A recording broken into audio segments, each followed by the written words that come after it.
Okay, let's be for real. Ugh. I'm not nervous. Hi, my name is Elainy. I am an artist, specifically a performer, musician, and filmmaker.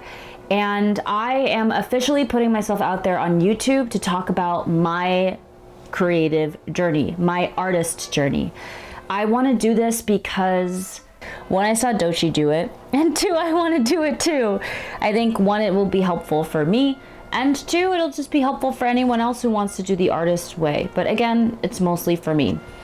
And if you find enjoyment of it, that's really great, but really I'm doing this for myself, and I'm saying this out loud so I don't cater to audiences or anything. I am doing this for myself. Let's get started. I bought The Artist's Way like in the beginning of the month, and it finally came to me. I was actually really like impatient about when it was going to come, but I knew that when it arrived, that's when I was going to be ready to actually take on this journey. I had heard and read so many stories about how intense this journey can be for the artists, because you are delving deep into your subconscious and learned behaviors and figuring out what your blockages are. So I thought, what the hell? Like, what the am I waiting for? For this week, I went through learning about the basic principles, which is the mantra of creativity, which is like creativity is the natural order of life. Life is energy, pure creative energy. And because that we are creative beings, it's only natural for us to give back to our creator by creating. And I really resonate with that. There are 10 basic principles, and I'm supposed to read them every day. And I have to tell you, I've read 4 out of the 5 days, 4 out of the 6 days so far.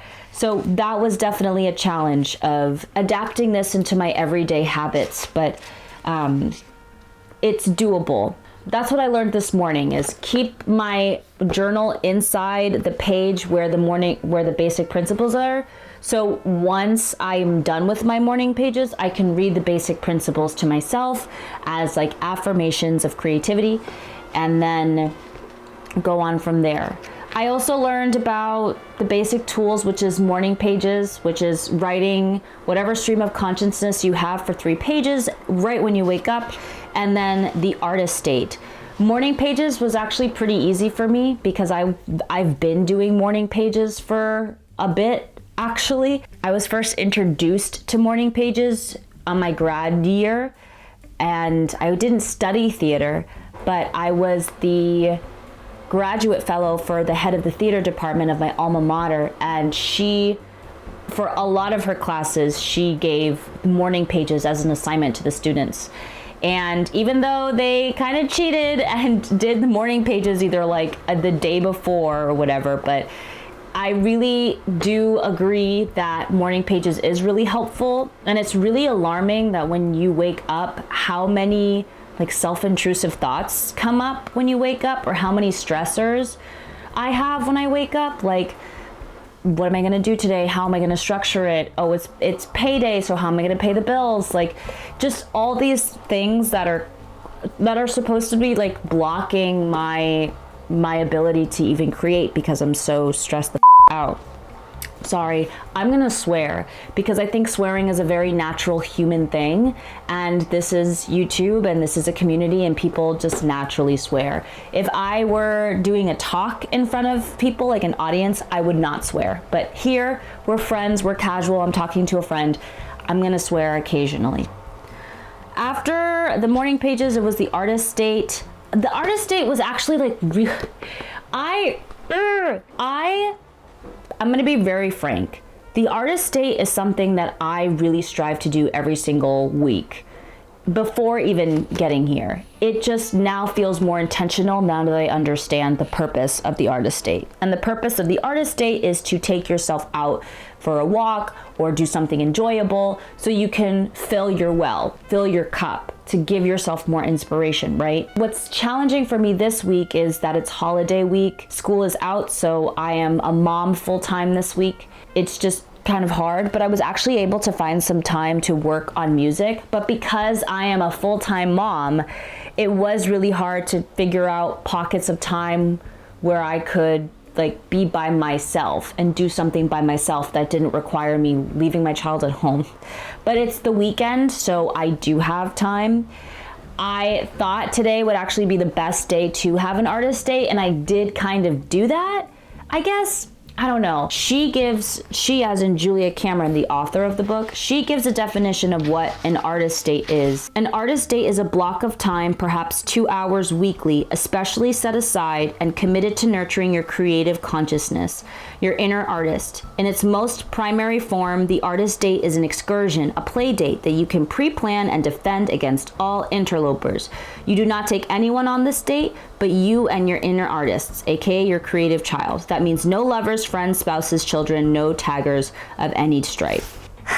I didn't do an artist date today. I did go do a lap in the mall and talked to myself, but I wouldn't consider that an artist date.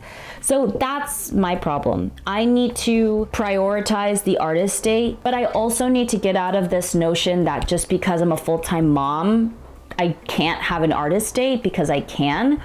I have people that can help me babysit, but also I think I need to define what is an artist date for me. With those parameters, what are the best case scenario artist dates? What is like the medium case scenario for an artist date?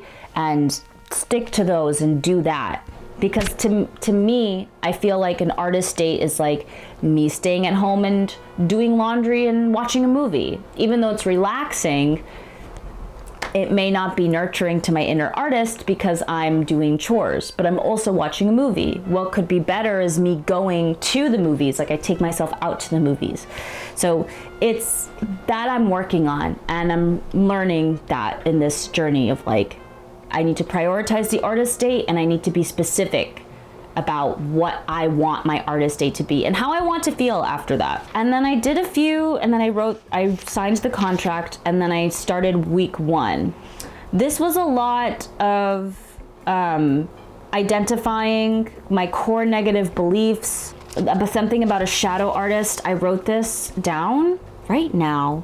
I feel like a shadow artist is a video producer. I make other people look good, but not myself, which is why I want to abandon video production in the corporate space and just leave that gift to myself. Just for context, I've been a video producer for the past 15 years. I started in college, which I graduated 10 years ago. More than 10 years ago? No. Yeah.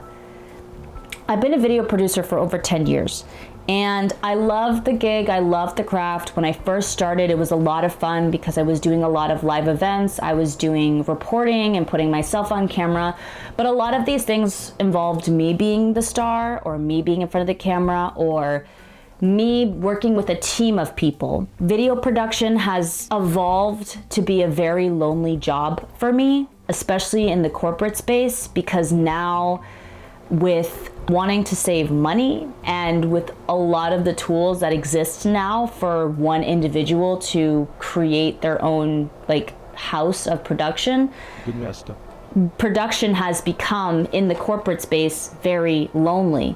And I'm right now in a very lonely place where I am working a lot by myself, but I'm also making other people look good in front of the camera or on air. And it's all the experiences that I've been through. I've been a podcast host, I've been an on-camera talent, and all of that I was able to do because of my background in theater. I didn't study theater, but I was really active in theater. I did a lot of shows and musicals, so experience was my classroom. But I've been feeling very disconnected from the why I do video production in the first place, why I wanted to go for it. I think the biggest thing why I wanted to go into broadcast journalism was because I got to be on camera. And learning about journalism and like the craft of journalism and actually creating substance was actually quite difficult for me.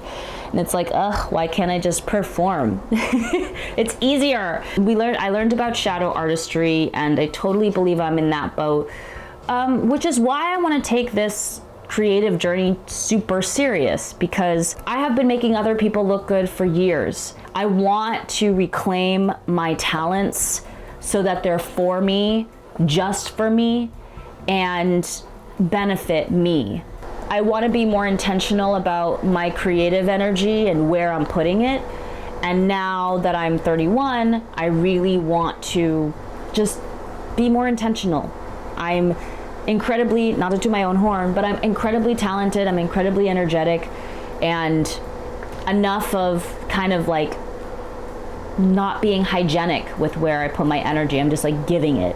And mostly it's been to corporate, as all artists are. We need to make money, we have to pay the bills. And I hear all these other artists say, like, once you start taking your art very seriously and just focus on the art and have fun with the art of what you want to create, everything else comes after.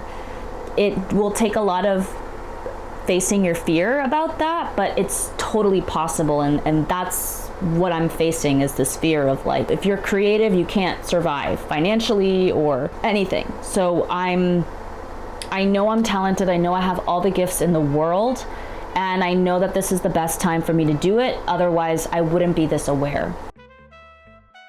I had these 10 questions, like these 10 tasks. I was able to actually do a good set of the tasks, but I set it up as not a task. Well, some of them were actually written exercises. So the first task was morning pages, and that I was able to do every single day. I haven't been able to take myself in an artist state. I was able to list my 3 old enemies, and I was able to write a horror story. I was able to write a letter in the editor to my defense, but I didn't mail it. Fuck. I also listed 3 old champions. I wrote, and I wrote my 5 other lives, but I didn't do challenge number 7.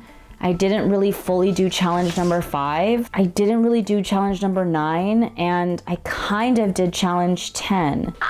So the author said in the beginning, like, it's good to go over the book, like just skim through it and go through it, because reading it alone is not doing it. This is what I was thinking earlier today and yesterday of, like, when actually do I do these tasks? I think that was like the hardest part at the end of this week, is looking at all the tasks, like by Wednesday, and it could be a holiday thing, but I don't want to use that as an excuse. But by Wednesday, I was pretty much like very blasé about these challenges. And I think I discouraged myself because I convinced my brain that these are all going to be like writing challenges, when a lot of these are like writing and then some. So I'm going to give myself, without beating myself up, I'm going to give myself a pass, because it is the first week. I can always do this again. And I can do this as many times as I need to. Reflection question number 1. How many days this week did you do your morning pages? 7 out of 7, we always hope. How was this experience for you? So I've been able to do my morning pages every single day. They are excruciatingly painful when you wake up. And she says it in the book, like, it's not going to be pleasant because you're waking up and the last thing you want to do is write. So they were painful, but I realized that the more I wrote, like by the middle of the first page, I was starting to wake up. Did you do your artist date this week? Yes, of course, we always hope, and yet artist dates can be remarkably difficult to allow yourself. What did you do? How did it feel? Based on how I am like reflecting on how this week went, I don't think I actually brought myself on an artist date. I just did chores. But I did take myself shopping. I think that counts. But it wasn't like me watching a movie. It wasn't me going to a museum. It wasn't me going to a park. Like, that's what I would consider an artist date for me, to fulfill and feed my inner artists, my inner child. If I plan this right, I will still be able to go on an artist date today, like at least to go for a walk. I feel really kind of shitty to myself for not taking myself out on a date this week, but I'm also being very forgiving because it is holiday week and the kids are not in school. So I have to, not only did I have to balance being a mom, but I was also still on the clock at work. And she said it in the book, like, watch when you make that date for your artist date, watch how many things are just going to come and try to pull you away from that and try to have you cancel your date. And it was like immediate, like, were there any other issues this week that you consider significant for your recovery? Describe them. I think the biggest challenge that I had was trying to make time for these tasks. So it was trying to find the artist date, trying to figure out like just how to do these tasks and when to. I think the tasks really gave me a huge issue because I just thought about like, okay, cool, on Monday I'm going to do two tasks, on Tuesday I'm going to do 2 tasks. But the reason why I felt like that was kind of off was that once I did tasks 1 and 2 on Monday, it was like, okay, it was gone. And then on Tuesday came around and I wasn't reflecting on 1 and 2, I was just skipping to 3 and 4. And I really want the experience to be like, I want to reflect on everything throughout the week and allow it to click. And maybe it isn't like that. Maybe I'm also thinking too much, which generally seems to be very on brand for me. So I'm gonna try for week 2 is take Sunday to review the chapter, like review the week, review the tasks, and not try to do all the tasks on Sunday, but try to do a lot of the written tasks on Sunday and really plan out the week with the tasks that involve like physical movement. So for example, for task number 5 on week 1, it wanted me to write a letter and then mail it to myself. That I did not do. I just wrote the letter. But that requires like a physical task where I have to go out and mail it. So what I'm going to do for week 2 is just try a different approach of reading everything on Sunday, reviewing the tasks, and using the week to plan out my tasks. So that was how my first week went. It feels really good to be on this journey. It feels really good to finally like do this and have a guide. I think it would be cool to have a friend to talk to about this, but since I don't know anyone else doing the artist journey right now, so I'm talking to you. That's why I'm talking to the camera. It's such a weird lull. So I started this in such a weird lull of the week, it's a weird lull.